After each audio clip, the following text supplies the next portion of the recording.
معزز سامعین کرام، امید ہے کہ آپ خیریت سے ہیں۔ اور ایک وہ ظلم ہے کہ کسی کو ناحق قتل کرنا، اللہ، کسی کو ناحق قتل کرنا، کسی کو اس پلاننگ کے ساتھ، اغیار کے طریقے اپناتے ہوئے، ایسی پلاننگ کے ساتھ ایسی جگہ پہ لا کے اور اس طریقے سے قتل کرنا کہ ہم یہ سمجھیں کہ ہم سارے ثبوت، سارے ایویڈنس مٹا دیں اور ہم یہ سمجھیں کہ کوئی بھی چیز باہر نہیں آئے گی۔ عزیزان محترم، تو ایسا تو ہو سکتا ہے کہ ہم سارے ثبوت مٹا دیں، لیکن جب رب کی بارگاہ میں حاضری ہوگی، جب میرے رب کی بارگاہ میں حاضری ہوگی، تو اس وقت سارے ثبوت گواہی دیں گے، اس وقت پارٹس آف باڈی بھی گواہی دے گی، وہ جگہ بھی گواہی دے گی، تو اس وقت کس طریقے سے بچو گے؟ اللہ اکبر۔ عزیزان محترم، آئیے میں آپ کو ایک حدیث شریف سناتا ہوں، اور پھر اس حدیث شریف کو سن کر اپنے ایمان کو مضبوط کریں اور یہ عہد کریں کہ ہم نے جو ظلم ڈھایا ہے، ہم نے مسلمانوں پر جو ظلم اور بربریت اگر کی ہے، تو ہم اس سے توبہ کریں، ان سے معافی مانگیں اللہ کی بارگاہ میں۔ یقیناً اگر ایسا نہ کیا تو ہم صفحستی سے مٹ جائیں گے۔ یہ حکمرانی، یہ منصب وقتی طور پر ہے، اصل تو جذبہ ایمانی ہونا چاہیے۔ تو آئیے عزیزان محترم، قاتل کے خلاف، جس نے کسی کو قتل کیا ہے، اس کے متعلق رب نے کیا فرمایا؟ وَمَن يَقْتُلْ مُؤْمِنًا مُتَعَمِّدًا فَجَزَاؤُهُ جَهَنَّمُ خَالِدًا فِيهَا، کہ جس نے کسی مسلمان کو جان بوجھ کر قتل کیا، فَجَزَاؤُهُ جَهَنَّمُ، اس کا رزلٹ کہاں ہے، اس کی جگہ کہاں ہے؟ فَجَزَاؤُهُ جَهَنَّمُ، وہ جہنم میں جائے گا اور ایک لمبے پیریڈ تک جہنم میں رہے گا۔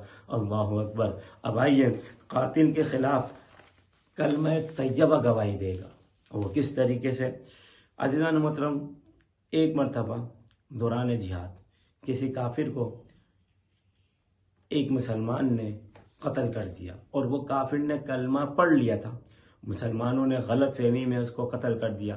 جب میرے اور آپ کے آقا صلی اللہ علیہ وسلم کو اس کے متعلق پتہ چلا، تو فرمایا، سرکار علیہ السلام نے ان شخص کو بلایا، کہا کہ تم نے اس کو قتل کر دیا، وہ تو کلمہ پڑھ رہا تھا۔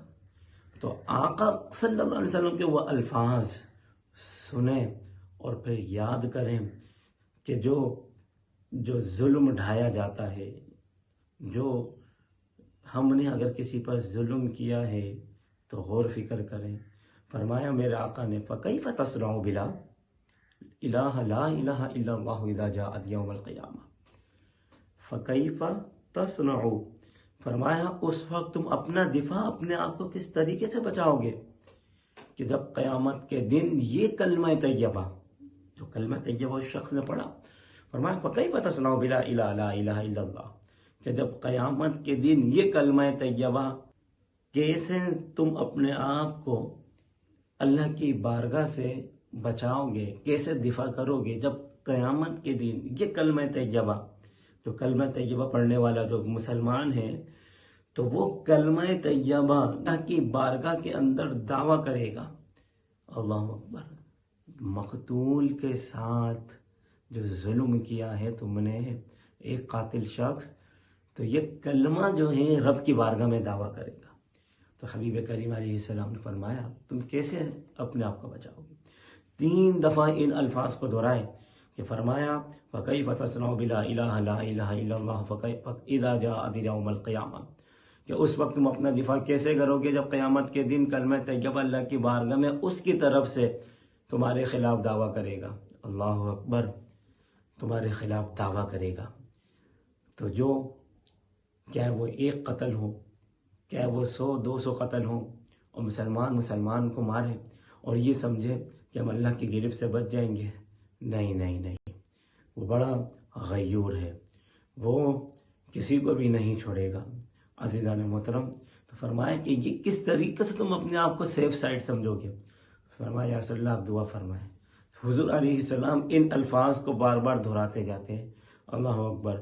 تو عزیزان محترم، اب ایک لمحے کے لیے غور فکر کریں کہ اگر ہم ظالم ہیں تو ہمیں چاہیے کہ اپنے ظلم اور بربریت سے توبہ کریں، اور جس پر ظلم کیا اس سے معافی مانگیں، اور اس کی جو ہے ہم جو جس طریقے سے ازالہ ہو سکے ازالہ کریں۔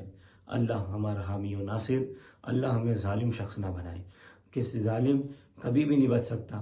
وہ یہ سمجھتا ہے کہ میں بچ جاؤں گا، نہیں، بلکہ قرآن میں میرے رب نے فرمایا وَلَا تَحْسَبَنَّ اللَّهَ غَافِلًا عَمَّا يَعْمَلُ الظَّالِمُونَ، انما فرمایا کہ اے مخاطب تو اللہ کو ہرگز غافل نہ سمجھنا اس کام سے جو تم لوگ کر رہے ہو، جو ظلم تم کر رہے ہو.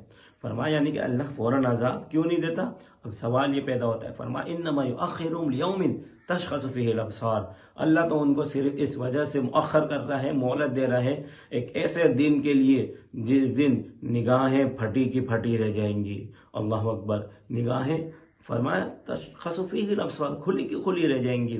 مہطعین مقنعی رؤوسہم، دوڑے جا رہے ہوں گے حساب و کتاب کی طرف، اور خوف ان کے سر اٹھے ہوئے ہوں گے، یعنی کہ حیرانگی سے جو ہے وہ ادھر ادھر دیکھ رہے ہوں گے، ادھر ادھر جا رہے ہوں گے. مہطعین لا یرتد الیہم طرفہم، اور خوف کا یہ عالم ہوگا کہ پلک جھپکنے کے لیے بھی ان کے پاس وقت نہیں ہوگا. اللہ اکبر. اور ان کی ظاہری حالت کیا ہوگی؟ وَأَفْئِدَتُهُمْ هَوَاءٌ، فرمایا ان کی ظاہری حالت یہ ہوگی اللہ کہ دل کی حالت کیا ہوگی؟ فرمایا وہ عقل اور شعور سے خالی ہوگی. کہ یہ جو ظالم سمجھ رہے ہیں کہ ہماری گرفت نہیں ہوگی، یقیناً گرفت ہوگی، اور پھر ایسی سخت ترین گرفت ہوگی. اللہ ہمیں ظالموں میں شامل نہ فرمائے. اللہ ہمیں ایسے لوگوں میں شامل فرمائے جو ہم لوگوں کی خیر خواہی کریں، جو لوگوں کی ہم خدمت کریں. السلام علیکم ورحمۃ اللہ وبرکاتہ.